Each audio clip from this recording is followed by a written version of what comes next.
Hello everyone. I am currently walking to the Bell Court, which is Nashville's independent theater, because I'm trying to watch The Farewell. And The Farewell is a movie that I've been wanting to see since I first saw the trailer back, whenever that was. The last time I went to the Bell Court is try to see The Last Black Man in San Francisco, and it was sold out, which I've never experienced before. But this is a movie that I want to see more than I wanted to watch The Last Black Man in San Francisco. So if this one is sold out, truly I'm going to be absolutely devastated. I've heard really good things. I love Awkwafina. Yeah, I'm excited to watch it, even though I have to walk in this nasty hot weather, but the things I do for the art that I love, amazing. I'm walking through Vanderbilt's campus right now and it's empty, so that's why I'm vlogging. Otherwise, I would not be talking to myself in public. Yeah, I'm just really excited to see this film. I hope I love it. I think I will. I'll update you afterwards on my thoughts. Okay, so I just saw The Farewell and I enjoyed it, but I do think that my expectations were too high. But I did cry. I cried within the first 20 minutes and then cried kind of consistently throughout. The frustrating thing is that I walked to the theater and when the movie was over, it's storming. We have flash flood warnings until like 6 p.m. But I walked here, might as well walk back. I brought an umbrella, so we out here.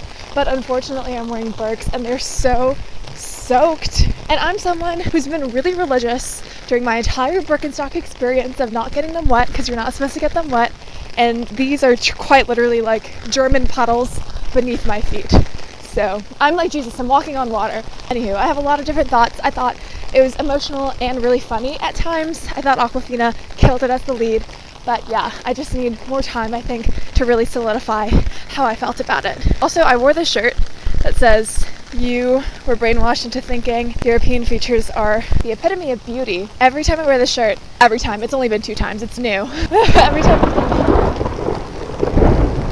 I'm gonna die! Okay. Every time I've worn this shirt, I've realized how white Nashville is.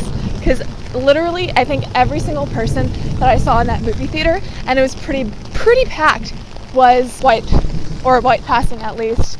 There was one black man. I love this shirt. It is a little uncomfortable to wear in a city as white as Nashville because it definitely garners a lot of stares and like either rude or defensive looks. But, you know, I said what I said. My shirt said what it said. You know, all things considered, despite the fact that it's storming outside, the weather's kind of nice. I'm not sweaty walking this walk back home. I'm just wet for a different reason. Okay, I'll see you guys at home. Hey everyone, so it's been a few days since I watched The Farewell. I've semi-collected my thoughts. First things first, I want to say it's a great film. If you have the opportunity to see it, I definitely recommend going out and watching it. I'm really lucky that I go to school in Nashville, and Nashville does have an independent theater. And I'm lucky that the Bell Court is within walking distance from Vanderbilt's campus, because if it were farther away, I definitely wouldn't use it as much as I do. But yeah, I'm really lucky because I grew up in a city that did not have an independent theater. If there was an indie film that I really wanted to see, tough luck, I would never be able to see it. But yeah, that's just my little spiel on indie films. If you can support them, if they're near your area, if you have the disposable income too, I'd really recommend it just because I feel like indie films are often really, really emotional, really powerful films, beautiful stories, and I feel like they often focus more on the story and less on maximizing profit. I don't know if that's 100% true. Filmmaking in general is always a business, but in my experience, I've rarely seen an independent film and thought like, oh wow, that was such a cash grab. But anyway, so The Farewell, let's talk about it. I really enjoyed it. I thought it was very powerful, and I do think that a lot of that power for me stemmed from the fact that it is, you know, an East Asian story. And if you don't know what the storyline is, it's about a girl named Billy. She's Chinese American. She moved from China to America when she was really young, like maybe 6 years old, and she's still really close to her grandmother who lives in China. And her grandmother is diagnosed with stage 4 lung cancer, I want to say, but it's very advanced. And apparently it's Chinese tradition that when somebody is diagnosed with cancer, they don't tell that person. So this grandmother is diagnosed with cancer, and the entire family goes to China to spend time with the grandmother who's going to pass away really soon. But they don't tell her that she has cancer, and so instead they're in this guise that they're going for a cousin's wedding, even though the cousin and his girlfriend have only been dating for 3 months. But yeah, anyway, I think it's a fully Asian cast. But yeah, I just found that really powerful. Obviously, I'm Korean, and Korea does not equal China, but I think there are some similarities between East Asian cultures. It was an interesting experience to be able to go to a theater and watch, you know, a Chinese story be told and see the similarities or feel like it was kind of familiar in some areas because of my own experience as a Korean American. I love that both of the grandchildren, both Billy and her cousin, are kind of caught between cultures because both families moved away from China. Billy's family moved to America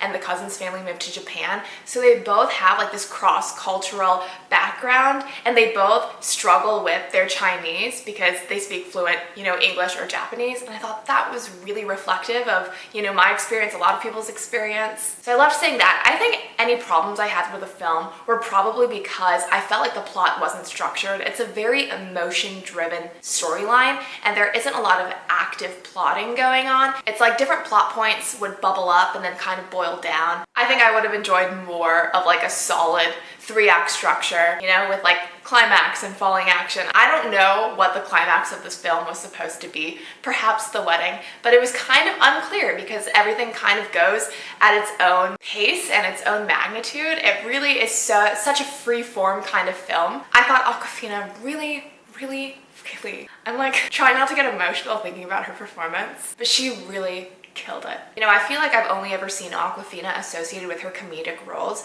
and so for her to take on this serious role, I mean, don't get me wrong, there are spurts of comedy that come out here and then, but overall it's a very emotional film for obvious reasons, and she really she nails it every time. But yeah, I really liked it. I do wish the pacing and the plot were a little cleaner, but I do think it's a film that really reflects life. Undoubtedly, it feels really real. I think where the film really shines, what makes it feel so real, is that all the dynamics between all the family members, so spot on. But yeah, it was a really enjoyable film. I'm glad I went and saw it. If you're thinking, did Sophia really go to a movie theater and watch a film alone? The answer is yes, I do it all the time. As much as I like hanging out with other people, I also love spending time by myself, and I think I enjoy films so much more when I watch them by myself. If you haven't tried going to a movie theater and seeing a movie by yourself, you gotta try it. It's honestly an entirely different experience. Yes, those are my thoughts on The Farewell. It was a solidly good movie. Yeah, I think that's all I have to say. Thanks so much for watching. I hope you'll have a fantastic day and happy reading. Bye!